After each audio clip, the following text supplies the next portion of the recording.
ওনাকে ফিরিয়ে দিয়ে অন্য কেউ হইলে পরে ফিরিয়ে দিত। উনি আসতেই পারেন, Bangla citizen of the Republic, এই দেশের প্রধানমন্ত্রী ছিলেন, তো ওনাকে বাধা দিবে? আসতে পারেন, এবং ওনার উচিত ছিল ট্রায়াল ফেস করা, জেলে যাওয়া এবং ফেস করা। উনি জেলে গেছেন তো,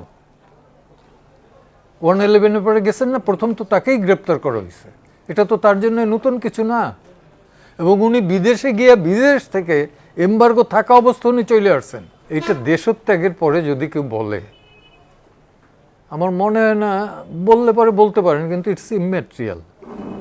কারণ অলরেডি পার্লামেন্ট নাই, স্পিকার রিজাইন করছে, সবাই মন্ত্রিপরিষদ কেউ জেলে কেউ বাইরে, এই অবস্থায় আছেন, পালাই আছেন, এবং টেক ওভার করছে। রিয়েল ক্ষমতা যেটা state power, it was take over by the some people. ওনাকে ফিরিয়ে দিয়ে অন্য কেউ হইলে পরে ফিরিয়ে দিত। ওনার বেলা ফিরিয়ে দেবে কিনা এটা আমার সন্দেহ আছে। আরেকটা বিষয় আছে, চুক্তিটা সব জায়গায় যেটা হয়, সেটার যদি জীবন নাশের কোনো হুমকি থাকে,